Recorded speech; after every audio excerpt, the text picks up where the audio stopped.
하나님의 은혜 가운데 더운 여름이지만 시원하게 보내시고 또 힘껏 보내시는 줄 믿습니다.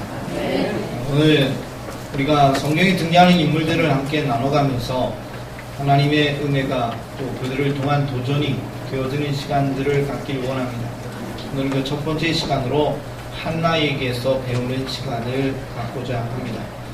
이름이 한나 인물이죠. 어디 있는 것 같은데요. 한나, 그 한나의 이름 속에서 그의 인생, 그의 신앙을 바라보며 도전이 되고 또 배울 수 있는 시간이 되어지기를 원합니다. 주신 이야기를 바라보며 함께 생각합니다. 사실 이 한나란 인생이 참 기구한 인생이었죠. 자녀를 낳지 못했다. 요즘은 결혼하고 결혼 자체부터 하지 않겠다라고 합니다. 이 자리에 있는 우리 청년들이요, 우리 청소년들이요, 저쪽에서 예배드린 우리 어린이들까지 포함해서 꼭 결혼하길 원합니다. 결혼은 하나님이 주시는 축복이고 또 결혼은 하나님께서 창조의 질서 속에 주신 완성이다라고 합니다. 바울과 같이 은사로 독신의 귀한 사역으로 세우는 것을 제외하고는 결혼하는 것이 맞다고 믿습니다. 꼭 결혼하시기 바랍니다. 그래서 여러분들께서 자녀를 향해 기도해 주세요. 우리 자녀가 믿음의 배우자 만나 믿음의 가문 세울 수 있도록 여러분이 계속해서 기도하셔야 됩니다. 기도하셔야 됩니다. 네. 이미 자녀가 결혼했으면 손주들이 또 있잖아요. 손주들 위해서 계속 기도해야 됩니다. 할렐루야. 자, 그런데 자녀를 낳지 못해요. 또 결혼 자체부터 하지 않으려는 사람들도 있을 뿐더러 결혼해도 자녀를 낳지 않으려는 세대이기도 하지만 이 본문의 말씀의 배경 속에 있는 상황 속에서는 자녀를 낳는다, 못 낳는다, 복받은 여인, 저주받은 여인 이렇게 구분하던 시대입니다. 분인나는 여인과 그리고 한나라는 여인이 같은 집에서 사는 거죠.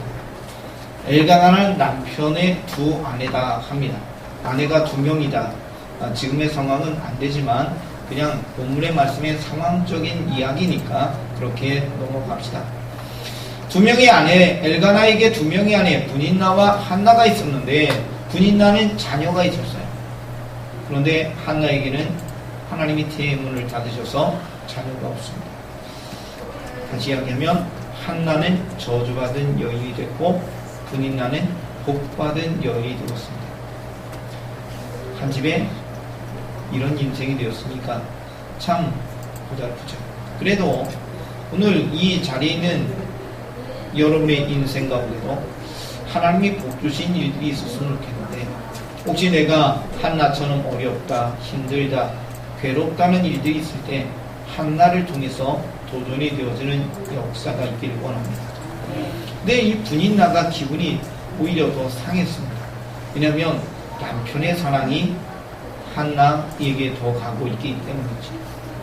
남편의 사랑이 한나에게 더 가는 것을 때문에 시셈에서 한나에게 격분을 지켰다.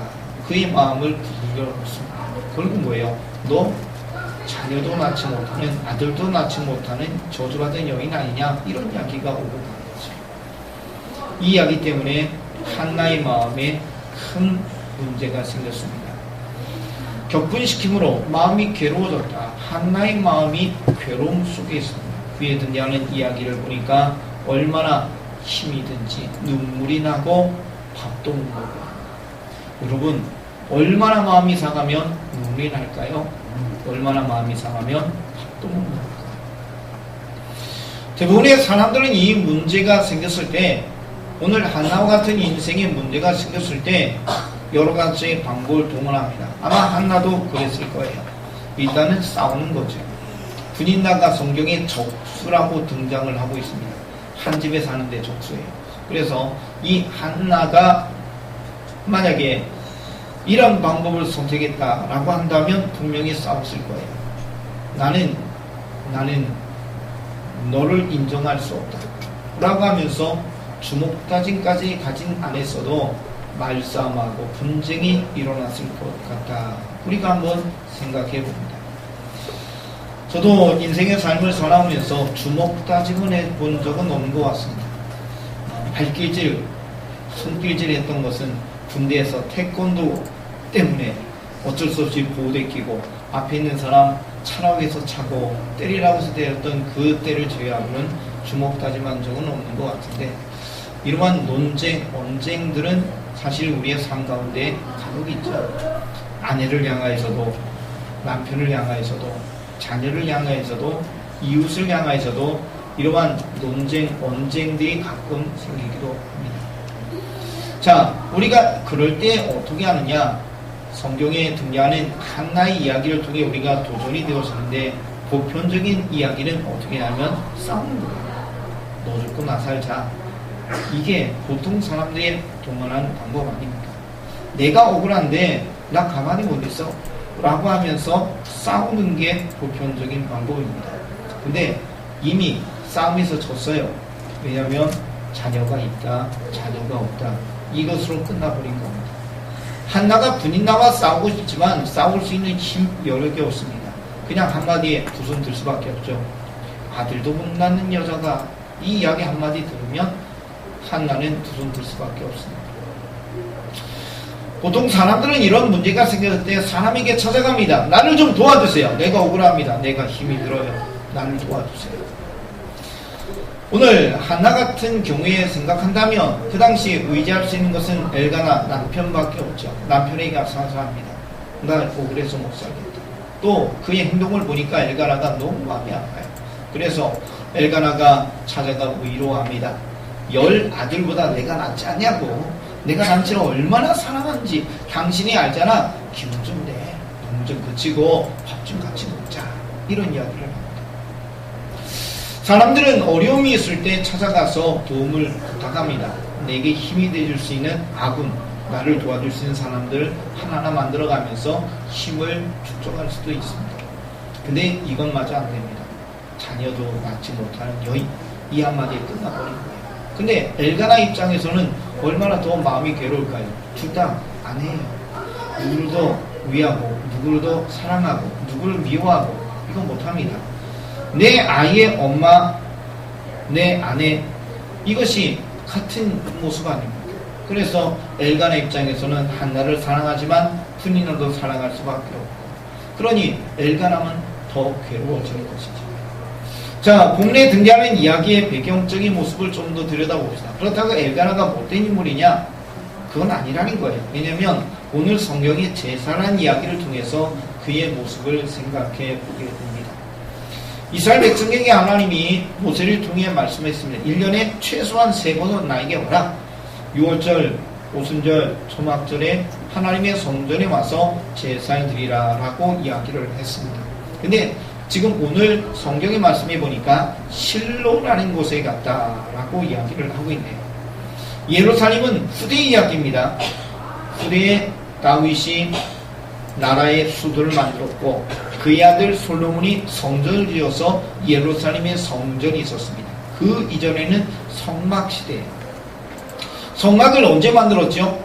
하나님께서 모세에게 시내산에서 말씀하셔서 하나님의 설계대로 하나님이 말씀하신 대로 성막을 만들었고, 성막의 제일 중심 지성소에 언약궤를 만들어서 모시게 되었습니다. 그래서 그 안에 아론의 쌍난방이, 그리고 만나가 된 항아리, 제일 중요한 십계명 돌판이 있었다라는 것을 여러분이 알고 계십니다. 그게 어디 있었냐면 실로에 있었다는 거예요. 이스라엘 백성이 요단강을 건너서 길갈에서 이 성막을 세우고 임시거처로 성막을 모시고, 성전이죠. 성막을 모시고 거기서 하나님 앞에 제를 드리다가 7년 정복전쟁이 끝나면서 실로라는 것으로 옮겨져서 여기 지금 오게 되었습니다. 그래서 이스라엘 백성이 하나님 앞에 제사하려면 어디로 가야 되느냐?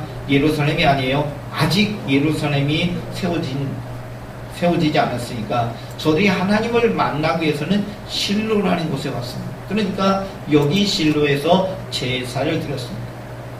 제사를 드리는 여러 가지의 모습이 있습니다. 하나님 앞에 제사를 드리면 특별히 제물을 가지고, 제사를 드렸고 나서 이 제물을 가지고 어떻게 하느냐에 따라서 세 종류로 나눌 수 있는데, 첫 번째가 온전히 하나님 앞에 완전히 바치는 거예요. 완전히 태워서 하나님 앞에 드리는 제사가 있고, 하나님 앞에 드리면서 제사장의 목으로 남겨주는 제물의 부분들이 있습니다. 그래서 하나님의 은혜 가운데 제사장이 사역하면서 그걸 가지고 또 먹고 사역을 하게 하시는 목이 있다는 거예요. 그리고 세 번째로는 뭐냐면 오늘 본문의 말씀의 배경이 된 제사입니다. 특히 화목제, 감사제 같은 것인데요. 하나님 앞에 드리는 이 감사제는 자원하여 드리는 거예요. 의무가 아니에요. 해도 되고 안 해도 되는 거예요. 그래서 이 화목제를, 감사제를 하나님 앞에 제사를 드리고 나면 그 남겨진 재물, 다 드린 것이 아니라 재물을 남겨서 그것을 가족들과 이웃들과 나누어 먹게 됩니다. 그래서 이걸 가지고 저들이 우리는 한 가족이에요, 우리가 하나님의 은혜를 나눠요, 교제하는 시간들을 갖게 되는데, 오늘 말씀의 배경이 그런 감사제, 화목제를 드리는 이야기예요. 의무적으로 1년에 3번 하나님 앞에 나가 드리는 제사도 있겠지만, 오늘 감사제로, 화목제로 하나님 앞에 나가 제사한다고 한다면 엘가나가 상당히 경건한 인물이라는 사실을 생각해 보게 됩니다. 에브라임 산지에 있는 이 사람이 예루살렘의 실로죠. 실로까지 가서 하나님 앞에 제사하며 화목제 하나님 앞에 드리고 그것 가지고 가족들과 나누어 식사하는 모습, 오늘 배경적인 이야기라면 다시 이야기합니다. 엘가나는 나름대로 그 당시 경건한 사람이었다라는 겁니다. 그런 가정에 문제가 생겼어요. 분란이 생겼어요. 한나와 엘가나의 문제가 생긴 것이죠. 자, 어떻게 할까요? 싸워야 될까요? 아니면 악을 만들어서 힘을 좀 키워야 될까요? 결국 뭐예요? 내 편이 되었으면 좋겠다. 내가 이겼으면 좋겠다. 사람들은 이런 방법을 선택합니다. 그런데 결국 싸우다가 안 되면 사람들은 어떻게 하냐면, 한번 따라합시다. 동굴에 들어간다. 상담에서 심리학적인 용어로 그런 표현을 합니다. 동굴에 들어간다. 여러분, 동굴에 들어가 뭐예요? 봄이, 겨울에 동굴에 들어가서 자잖아요. 그런 모습처럼 동굴에 들어가는 거예요. 세상과 담을 쌓고, 상황에 담을 쌓고, 내가 물러나서 그냥 나를 망가뜨리는 거예요. 어떤 사람은 동굴에 들어가서 자기가 원하는, 자기가 어떤 집중할 수 있는 그 못에 빠져듭니다. 술, 도박, 게임, 그 못에 붙잡혀가지고 그냥 이것 하면 그 복잡하고 힘든 거 잊어버리니까, 생각나지 않으니까 동굴에 들어가서 그냥 나 죽었어 하고 있거나, 아니면 그 못에 중독되어가지고 나를 힘들게 하고 어렵게 하는 것을 잊게 되는 인생이 우리가 살고 있는 삶의 모습의 보편적인 모습입니다. 힘있으면 싸워요. 사람을 불러 모아 연합해서 싸워요. 그것도 안 되면 동굴로 들어가서 나는 죽었다 하며 무너지고 망가지고 중독돼 가면서 상황을 잊어보려고 하는 것이 이 땅의 삶의 모습이라는 겁니다. 성도 여러분, 근데 오늘 한나를 통해서 우리가 살피게 되는 이야기는 결국 그가 선택한 방법이 우리가 마땅히 해야 될 모습이고 한나에게서 배워야 될 모습인데, 한번 따라합시다. 기도했다. 성도 여러분, 기도했다라는 거예요. 한나가 싸워봐야 싸울 수도 없고, 한나가 도와달라고 남편 엘가나에게 이야기해봤자 남편이 나를 도울 수 있는 건 내가 10아들보다 낫다, 그 말 한마디예요. 제물을 드리고 나서 남은 것, 그 교제하며 함께 식사하는 것도 두목, 밥그릇 2개 줬어요. 다른 사람보다 더 많이 줬어요. 이것 때문에 분인나가 마음이 아파가지고 남편 사랑 못 받는다고 지정하면서 더 격노하게 하고 한나의 마음을 아프게 했다. 성경이 나오죠. 나름대로 엘가나가 사랑하고 축복하고 뭔가를 하려고 했지만 그것 또한 되지 않아요. 얼마나 힘이 든지 눈물이 나요. 여러분, 너무나 기뻐서 눈물 나는 게 아니라는 거죠. 어떤 노래 들으며 영화 보며 감동이 있어가지고 눈물이 하염없이 흐르는 그런 이야기가, 억울하고 힘들고 내 마음이 너무 불편해서 눈물이 나요. 피눈물이 나는 거죠. 얼마나 힘이 든지 밥도 못 먹어요. 이게 한나의 모습이었어요. 한나는 동굴로 가지 않았어요. 한나는 나 죽었어 하고 무너지지 않고, 한나는 어떤 것에 중독돼 가면서 무너지지 않았어요. 그가 선택한 방법 우리가 배워야 되는데, 그게 뭐라고요? 기도였다는 거예요. 그래도 간 곳이 어디냐? 실로 아니에요. 남편이 그래도 가자고 해서 실로까지 같이 왔어요. 여기에 뭐가 있다고요? 성막이 있어요. 여기에서 하나님을 만나는 거예요. 그래서 오늘 엘리 제사장이 있는 곳에 가서, 이 성막이 있는 곳에 가서 한나가 하나님 앞에 기도했어요. 그 기도의 모습 우리가 읽었습니다. 다시 10절의 말씀 읽어보겠습니다. 한나가 마음이 괴로워서 여호와께 기도하고 통곡하며 서운하여 기도했다는 내용이 11절에 나오죠. 마음이 괴로워요. 싸움도 안 돼요. 사람을 불러봐도 안 돼요. 그렇다고 동굴에 들어가서 내가 망가져도, 어떤 것에 중독돼도 이건 해결되지 않아요. 한나가 선택한 방법은 하나님 앞에 이 괴로운 마음을 알리는 거예요. 하나님 앞에 기도하는 것이었다라고 말합니다. 통곡하며 기도했습니다. 물론 성경에 등장하는 이어지는 말씀, 그가 통곡하며 기도하는 모습이 오히려 사람이 말할 때 말이 나오지 않고 중얼중얼하듯이 모양만 움직임을 보면서 눈이 어두운 제사장 엘리가 이 사람이 바라볼 때 술 먹고 와가지고 성전의 성막에서 잘못하고 있다고 꾸짖는 모습이 등장합니다. 저는 그 모습을 보며 이렇게 여겨집니다. 여러분, 통곡하며 기도하는데 소리가 나지 않아요. 일단은 통곡하며 기도하면 경험상 여러분도 경험하실 거예요. 소리가 아주 크게 나요.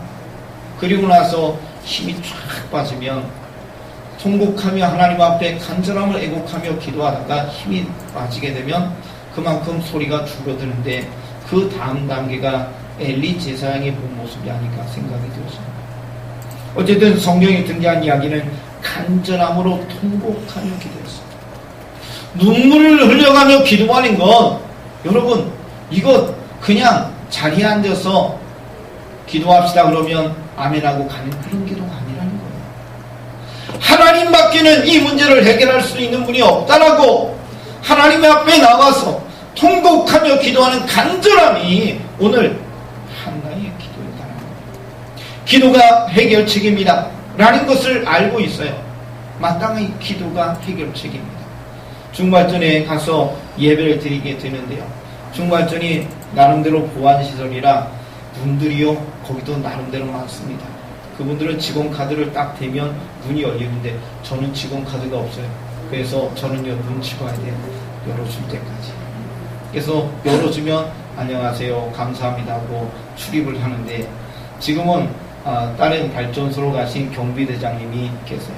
그분이 계셨을 때는 마스터 키를 갖고 계세요. 그래서 그분이요 눌러주시면 문이 자동으로 열려요. 그래가지고 누구든지 들어갈 수 있고 한데, 지금은 그분이 다른 발전소로 가셔가지고 직원 한 분이 자기 카드로 눌러주면 제가 들어가고, 그리고 난 다음에 문이 닫힌 다음에 다시 본인 곳으로 눌러가지고 본인 들어오고, 좀 불편합니다. 문이 여러 개가 있는데요, 마스터 키를 갖고 있는 사람이 딱 눌러보니까 문이 쫙 열린다는 거죠. 여러분, 기도는 하나님의 능력입니다. 사람이 돕는 것은 때로는 도울 수도 있고 때로는 안 되기도 하고, 해는 이것이 사람들이 도움 아닐까요? 인생에 우리가 찾고 있는 방법 아닐까요? 근데 하나님이 마스터 키를 가지고 열어주시는 것처럼 하나님의 능력이 나타나는 것이 저는 기도 아니겠습니까? 하늘의 보좌를 움직인 것이 기도라고 이야기한다면, 하나님 우리에게 기도하라고 말씀하신 것을 기억하고 기도한다면 우리가 하나님 앞에 기도해야 되겠죠. 마땅히 해야 됩니다. 근데 그 기도가 그냥 자리에 앉아서 하면 끝난 것이 아니라, 성경의 말씀에 보니까 그 간절함을 통곡하며 기도했다라는 표현으로 이야기하고 있습니다. 여러분, 여러분의 기도가 어떤 기도이십니까? 아멘 하고 끝나는 기도도 기도이겠죠. 한나를 통해 배우는 기도가 정답이라는 것, 여기에서 더 한 발을 나가서 우리가 하나를 더 배운다면 간절함으로 하는 기도가 되어야 한다는 것. 통곡하며 기도하는 기도가 되지 못한다 할지라도 하나님을 향하여 간절함으로 기도할 수 있는 우리가 되어야 한다는 이야기죠. 간절하면 우리가 더 움직입니다. 성경에 등장하는 여러 병들고 아파하는 사람도 있습니다. 물론 주님이 찾아가시는 베데스다 연못에 있는 사람처럼 찾아가시는 장면도 있어요. 그런데 성경에 대부분 등장하는 치유의 역사 속에 등장하는 인물들을 보면 간절함이 있어요. 그것을 찾아가는 모습으로 이야기합니다. 부르짖어 이야기하는 것을 말하죠. 여리고에서 앞을 보지 못하는 소경이 예수님을 향하여 다윗의 자손이여 나를 불쌍히 여기소서. 주변의 사람이 뭐라 그래요? 시끄러워 조용히 해. 근데 더욱 크게 소리질러 다윗의 자손이여 나를 불쌍히 여기달라고 기도하죠. 사람들이 많이 모여 있어서 예수님 앞에 중풍병 걸린 이 사람을 데려갈 수 없어요. 여기까지 온 것도 대단한데 예수님을 만나야 된다고 생각해서 지붕에 올라가서 지붕에 기와를 들어가지고 그 사람을 내려서 예수님을 보고 중풍병자가 죄사함의 은혜와 더불어서 고침받고 돌아간 이야기를 기억하시죠. 누가 나 고쳐줬으면 좋겠어. 나 눈 떠서 보았으면 좋겠어. 그런 마음 없는 사람이 어디 있겠어요? 그런데 예수님을 찾아야, 예수님을 만나야, 간절함으로 움직여야 고침받고 그래서 눈을 뜨게 되었다는 이야기를 우리가 성경을 통해 우수히 발견합니다. 한나 이야기 다시 봅니다. 한나가 마음이 괴로워서 동굴에 묻혔다면 그의 인생은 처절함으로 괴로움으로 끝났을 거예요. 하나님의 성전을 찾아 기도했습니다. 그의 간절함이 통곡으로 표현되어서 하나님 앞에 간절히 기도했을 때 하나님이 들으셨다는 얘기죠. 그리고 그의 기도가 서원 기도 형식으로 나타납니다. 간절함의 기도가 서원의 모습으로 이야기가 되었습니다. 서원 기도가 뭔지 아시죠? 하나님 나에게 은혜 베풀어 주세요. 이 문제 해결해 주세요. 그러면 내가 하나님 앞에 이렇게 헌신하겠습니다라고 하는 것이 서원 기도 아니겠습니까? 오늘 본문의 말씀에 등장하는 한나의 서원 기도 내용은 하나님이 내게 아들 주시면 내가 하나님 앞에 드리겠습니다. 그리고 그의 머리에 삭도를 대지 않겠습니다 라고 이야기합니다. 여러분, 머리를 깎지 않겠다는 거예요. 여러분, 머리를 깎지 않겠다는 이야기 하니까 사사 중에 한 사람이 기억나죠. 누구예요? 삼손이죠. 하나님이 전사를 통해서 삼손이 태어나기 전에 그의 부모에게 이야기합니다. 나시를 거룩하게 구별하여 저를 통해 이스라엘 민족을 구원할 거니까 머리에 삭도를 대지 말고 포도주와 독주를 마시지 마라. 나실인 거룩하게 구별되어 저 아이가 자라나 이스라엘 민족의 구원자가 되어라고 이야기했던 것 기억합니다. 오늘 삼손의 후대의 이야기인데 오늘 본문의 말씀에 한나가 기도하는 내용, 이 아이를 하나님이 내게 오라가시면 하나님 앞에 드리겠습니다. 그리고 이 아이가 하나님의 앞에 헌신하도록 머리에 삭도를 대지 아니하고 삼손이 태어날 때 이야기했던 천사의 이야기처럼 나신으로 구별되어 거룩하게 하나님 앞에 나갈 수 있도록 내가 최선을 다해 그를 돕겠습니다 라고 이야기하는 내용이 그의 서원의 기도입니다. 그냥 내게 아들 주시면 나 이제 울지 않을게요. 내게 아들 주시면 내가 그냥 기뻐할게요. 그 얘기가 아니에요. 하나님이 내게 아들 주시면 하나님을 위해서 드리겠습니다. 할렐루야. 삼손은요, 하나님의 계획 속에서 탄생부터 시작하여 하나님의 섭리가 있었다라고 이야기합니다. 그런데 오늘 등장하는 이 한나를 통해 태어난 이 아이가 사무엘이라는 것을 아는데, 사무엘이 이스라엘 민족의 위대한 일을 할 수 있었던 이야기는 이 한나의 기도 때문이었다는 거예요. 나신으로 거룩하게 구별하여 그가 이스라엘 민족의 지도자가 되게 하라 라고 하면서 하나님이 삼손을 보내셨어요. 그건 하나님의 섭리 속에 이루어진 이야기죠. 근데 오늘 본문의 말씀에 등장하는 한나는 이렇게 기도합니다. 스스로 하나님 앞에 서원하여 기도하면서 내가 하나님 앞에 드리겠습니다. 이 아이를 나신으로 거룩하게 구별하여 키우겠습니다. 하나님 받아주옵소서. 내게 하나님이 아들을 주시며 이 아들 하나님 앞에 드리겠습니다. 하나님이 기뻐하는 대로 저를 사용해달라고 기도했어요. 아이가 없는데도 불구하고 하나님이 이 기도를 들으셨다는 거죠.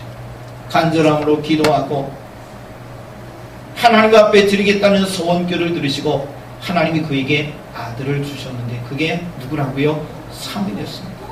기억하시죠? 사무엘을 통해 하나님은 마지막 사사가 되게 하소서, 그를 통하여 이스라엘의 첫 번째 왕 사울을 세우게 하셨고 두 번째 왕 다윗에게 기름 부어 이스라엘의 왕이 되게 하는 일들을 하나님이 허락해 주셨죠. 이스라엘 민족에 있어서 정말로 이 급변하는 시대 속에서 하나님의 위대한 일이 사무엘을 통해서 허락되게 됐다는 이야기를 여러분이 알고 계시죠. 그 이야기의 중심에 누가 있냐? 한나가 있었다.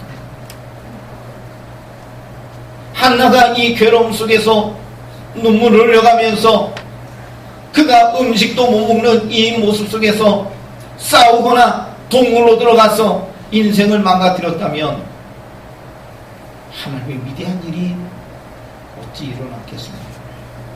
하나님 앞에 문제를 가지고 통곡하며 기도하며 하나님 앞에 은혜를 구했기 때문에 하나님이 그에게 아들을 주셨고 하나님이 내게 주시며 이 아들 하나님 앞에 드리겠다고 하니까 이 사무엘을 통해 하나님이 이스라엘 민족에게 역사하시는 놀라운 일을 주셨다는 이야기를 우리가 다시 이야기합니다. 삼손은 하나님의 계획 속에 역사하셔서 나신으로 키워져 이 땅에 사역했다는 것. 한나의 이야기, 이 기도를 통해 하나님은 이 기도를 들으시사 그를 통해 태어날 사무엘에게 삼손과 같은 위대한 일을 주셨고 그를 통해 이스라엘 민족을 인도할 수 있는 영적인 리더십과 능력 주시고 앞으로의 시대를 열어가는 왕을 세우는 놀라운 일을 허락하셨다는 이야기를 오늘 우리가 보게 되는 거예요. 한나가 하나님 앞에 기도하며 매달렸기 때문에 하나님의 위대한 역사가 이루어졌다는 거죠. 이제 우리가 한나를 통해 배운다면 뭘 배웁니까? 싸울까요? 동굴에 들어가서 죽어버릴까요? 성도 여러분, 다시 한번 우리가 이 말씀을 보며 우리의 마음에 다짐합시다. 옆에 있는 분들에게 이렇게 얘기합시다. 저 기도하겠습니다. 기도가 해답입니다. 간절함으로 기도하십시오. 주의 도움을 구하며 기도하십시오. 하나님은 역사하실 줄 믿습니다. 그리고 그 기도를 통해서 여러분의 문제만 해결하는 것이 아니라 공동체를 세우는, 교회를 세우는, 나라를 세우는 위대한 일들이 허락되게 될 줄 믿습니다. 기도하겠습니다. 한나가 참 괴롭습니다. 그 당시 아이를 낳지 못하며 저주받은 여인에게 군인나의 적수 군인나의 이야기를 들어가면서 마음이 괴롭고 눈물이 흐르며 밥도 못 먹습니다. 남편의 사랑이 있음에도 불구하고 이 한나의 마음은 너무너무 찢어질 듯 마음이 아프고 괴로워합니다. 만약에 한나가 싸웠다면 어찌 되었을까요? 나는 어쩔 수 없다고 하며 동굴에 들어가 죽어버렸다면 어찌 되었을까요? 한나가 선택한 방법은 하나님의 도움을 구하는 기도였습니다. 기도했기에 그의 간절한 기도를 하나님이 들어주셨습니다. 통곡하며 간절히 기도하는 그의 기도를 들어주셨고 그의 소원 기도대로 하나님은 아들을 주시고 그가 나신으로 거룩하게 구별하여 키워가며 하나님 앞에 드리겠다는 그 기도의 내용을 하나님이 들으시고 하나님 앞에 드렸던 사무엘을 통해 이스라엘 민족의 놀라운 일을 허락하신 것을 우리가 오늘 다시 기억합니다. 한나에게서 배웁니다. 기도의 사람이 되게 하여 주옵소서. 예수님의 이름으로 기도되옵나이다. 아멘.